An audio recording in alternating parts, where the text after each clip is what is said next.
Magandang buhay mga bata! Tara, samahan ninyo akong matuto kasama si Teacher Aika, your online teacher. Please don't forget to subscribe, like, share, and hit the notification bell for more videos. Thank you!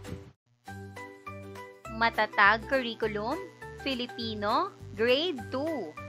Quarter 1, Lesson 1, Day 3. Ang ating aralin ngayong araw ay tungkol sa mga tunog ng alpabetong Filipino.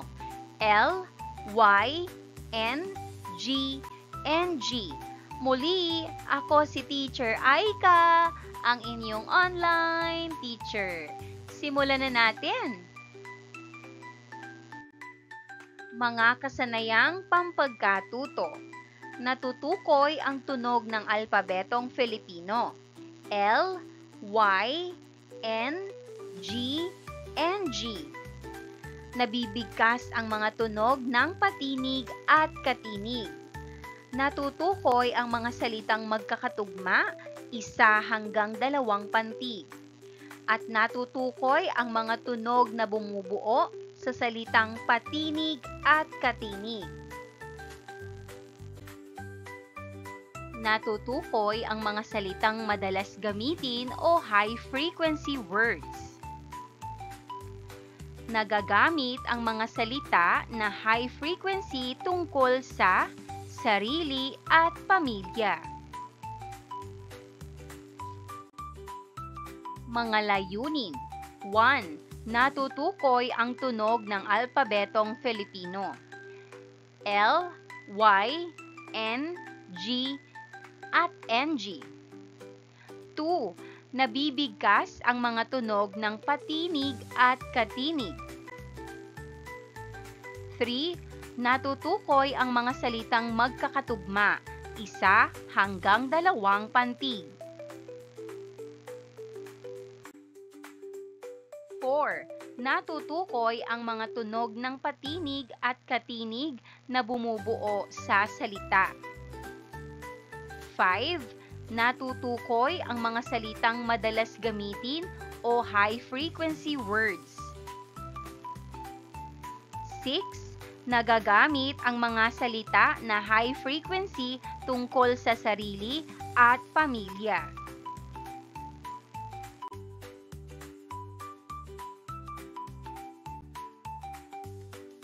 Bago natin simulan ang ating aralin, tayo ay umawit. Kung ikaw ay masaya. Sabayan ninyo ang inyong guro. Magandang araw mga bata! Bago tayo magsimula sa ating aralin, nais ko munang malaman kung kumusta kayo ngayon. Gamit ang emoji, ipakita ninyo ang inyong nararamdaman. Ikaw ba ay masaya? Ayos lang? Malungkot, naiinis o may dinaramdam, o inaantok?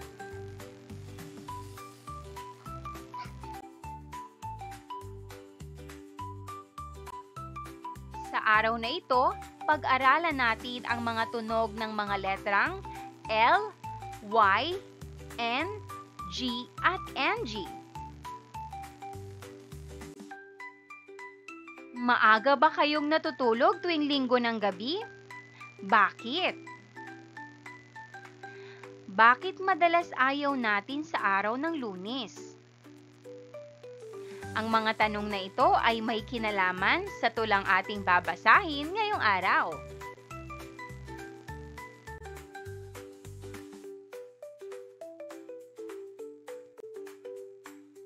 Ngayong araw ay may babasahin tayong tula. Pakinggan itong mabuti.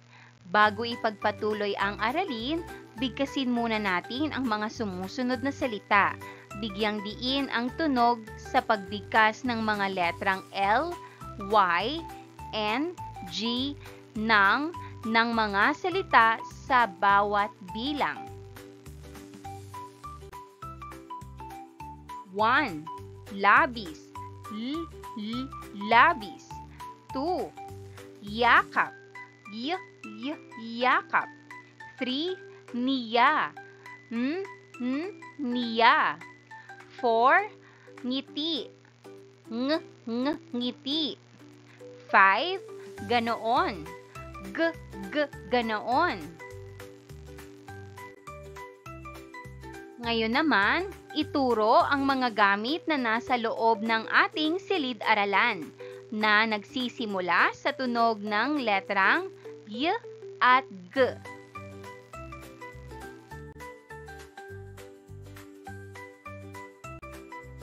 Pagbabasa ng tula. Pakinggang mabuti ang tula at alamin kung bakit Lunes ang paboritong araw ni Yan Yan.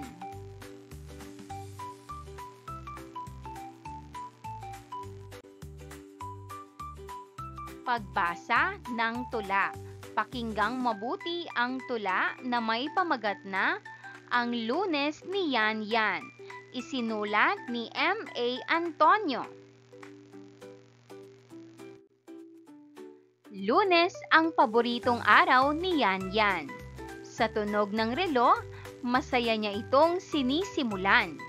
Dasal ang una niyang ginagawa pagbangon pa lang.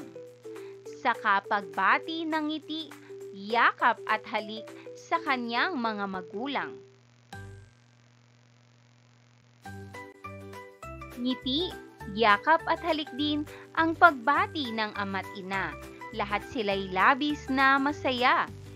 Pag-usal ng dasal, sama-samang gawain nila tuwina. Kaya pamilya nila'y parating malusog at masaya. Magana sila sa almusal, wagi sa pakiramdam. Kahit simpleng pagkain ang pinagsasaluhan. Ganoon ang kanilang pamilya. Masaya basta sama-sama. Ang linggo nila ay masigla ang umpisa. Ang simula ng Lunes, tinitiyak nilang maganda.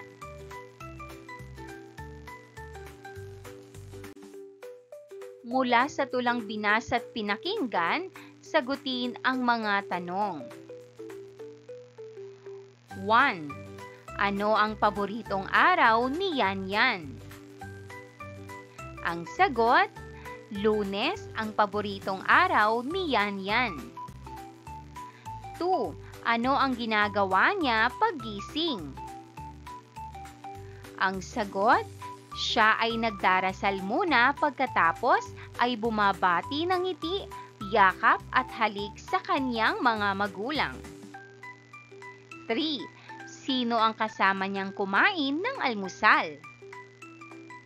Ang sagot, kasama niyang kumain ng almusal ang kanyang pamilya. 4. Bakit paborito ni Yan Yan ang araw na iyon?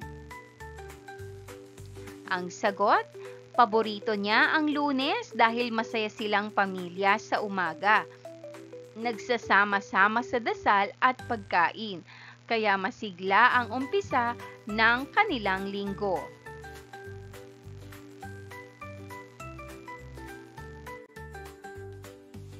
5. Ikaw, paborito mo rin ba ang araw na paborito ni Yan Yan? Bakit?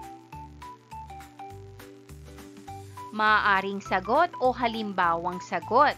Oo, paborito ko rin ang Lunes dahil nagsisimula ang bagong linggo at may pagkakataon akong gumawa ng mga bagong bagay.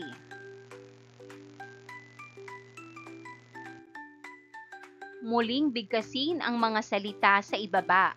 Bigyang diin ang pagbigkas sa mga tunog ng bawat salita. 1. Labis. 2. Yakap. 3. Niya. 4. Ngiti. At 5. Ganoon. Pumili ng isa sa 5 salita at gamitin ito sa pangungusap. Halimbawa, yakap ko ang aking nanay o tatay sa pagtulog. Ano-ano ang bahagi ng inyong katawan na nagsisimula sa letrang L, N at NANG? Bigkasin ang tunog ng mga unang letra ng bawat salita. Bigkasin ng wasto ang mga pantig ng bawat salita.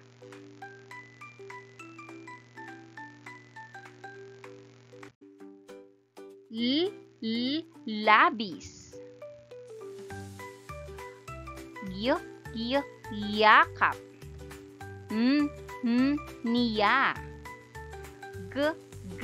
Ganoon. Ngiti. Pantigin ang mga ito. Bilangin kung ilang pantig ang bawat salita. Yakap. Yakap. Yakap. Ito ay may dalawang pantig. Labis.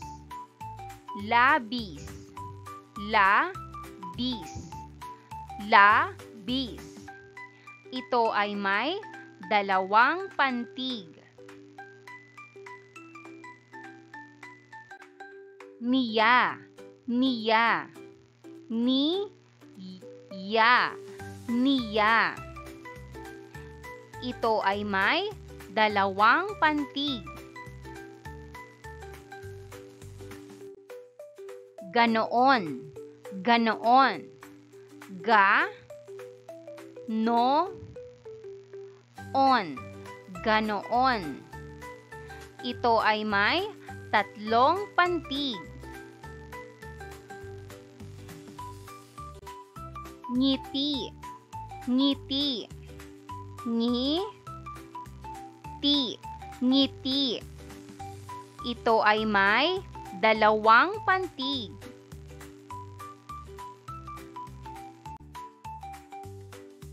Pansinin ang ikalawang salita. Kung minsan, ang akbay o pag-akbay ay katulad din ng yakap o pagyakap na nagpapakita ng maayos o magandang relasyon sa pagitan ng magkakaibigan o magkakapamilya.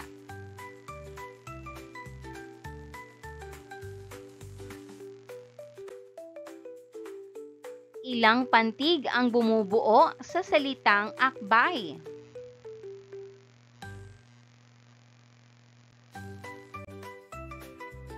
Akbay. Akbay. Akbay. Akbay. Ito ay may dalawang pantig. Ano ang letra o mga letrang bumubuo sa unang pantig ng salitang akbay? Ang sagot, ak. Ak. Ak. Pansinin ang unang pantig ng salitang akbay. Ak. Ak.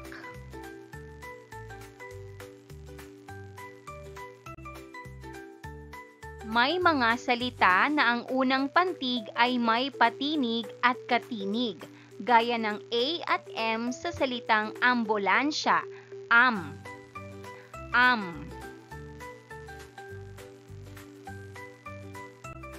Narito ang iba pang halimbawa. 1. Ambulansya. Am.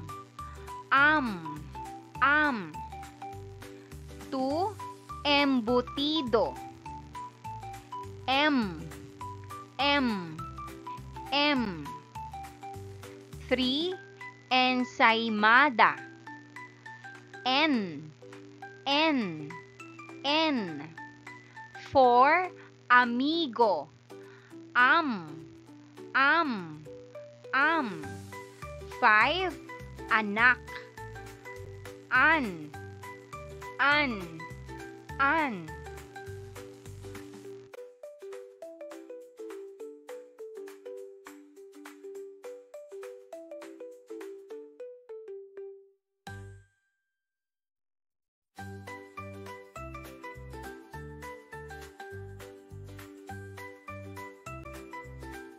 6.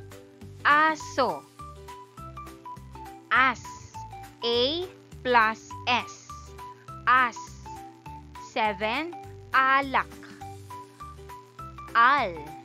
A plus L. Al. 8. Almusal. Al. Al. 9. Araw. R. R. A plus R. 10. Aso. As. As. A plus S.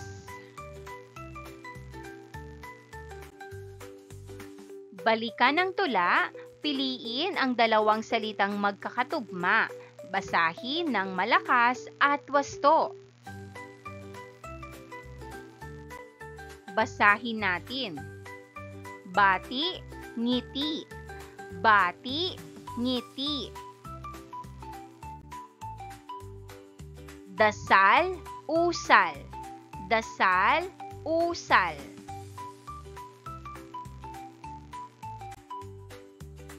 Lusog, busog. Lusog, busog.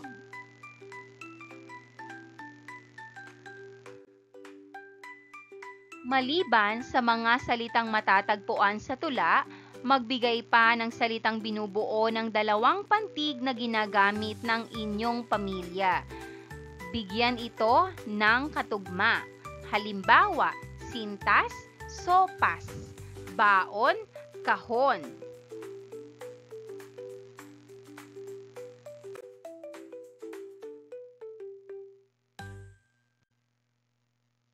Gawain bilang isa. Isulat ang pangalan o tawag sa mga larawan. Tukuyin kung patinig o patinig-katinig ang bumubuo sa unang pantig ng mga nasa larawan.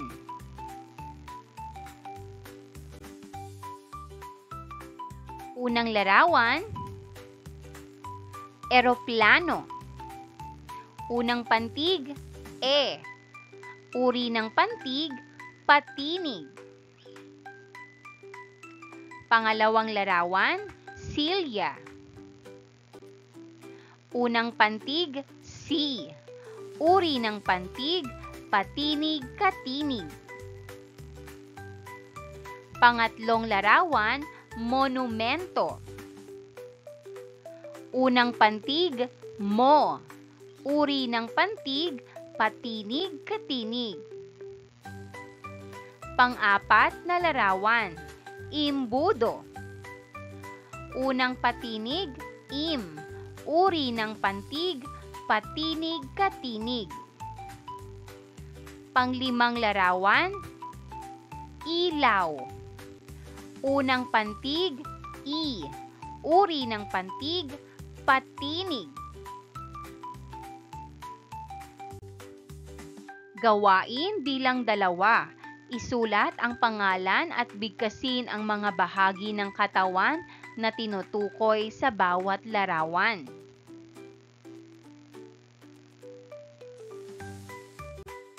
One. Ito ay leeg. Leeg. 2. Yoyo. Yoyo. 3. Niyog. Niyog. 4. Gitara. Gitara. 5. Ngipin. Ngipin. 6.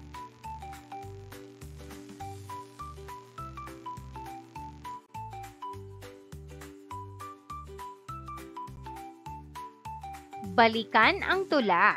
Kumuha o kumopya ng mga salitang nagsisimula sa letrang L, Y, NG at NANG.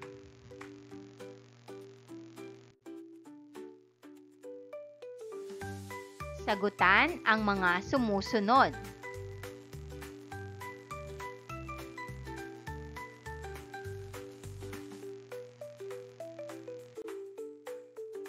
Isulat ang pangalan o tawag sa bahagi ng inyong katawan o miyembro ng pamilya na nagsisimula sa letrang 1L, 2Y, 3N, 4G, 5NG o nang.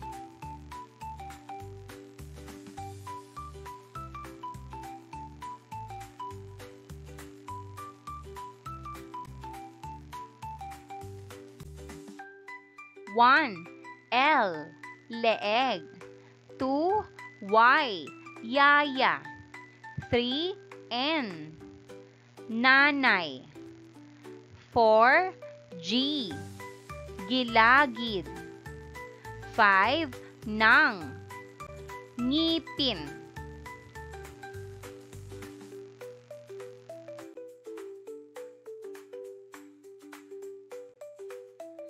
Isulat sa sagutang papel ang mga ginagawa ng pamilya ni Yan na binanggit ng 2 beses o higit pa na ginagawa rin ng inyong pamilya. Halimbawa, humahalik sa mga magulang paggising sa umaga.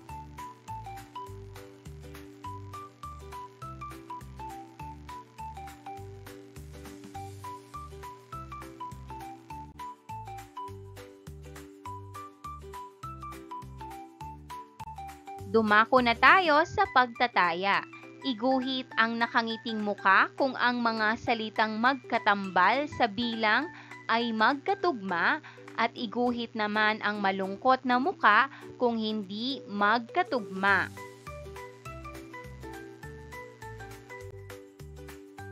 One, yan, yaman. Ang sagot, masayang muka. 2. Lunes, linggo. Ang sagot, malungkot na muka.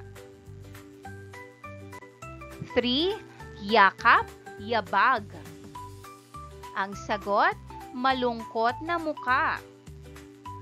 4. Halik, balik.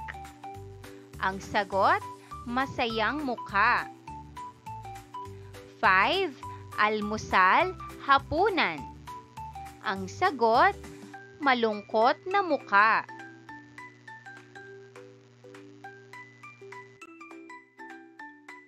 Bigkasin ang unang pantig ng salita sa bawat bilang. Tukuyin kung ang unang pantig ng salita ay binubuo ng patinig o P o patinig-katinig o PK. Isulat ang sagot sa sagutang papel. 6. Embudo. Ang sagot, MPK. 7. Isda. Ang sagot, is PK. 8. Aklat. Ang sagot, ak PK. 9. Ilong. Ang sagot, EP. 10.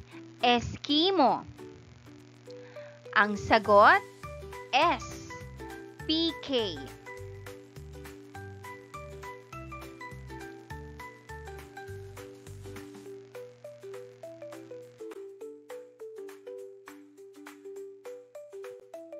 Para naman sa iyong karagdagang gawain, kasama ang mga magulang o guardian, maglista sa inyong kwaderno ng 5 salita na ang unang pantig ay binubuo ng patinig-katinig.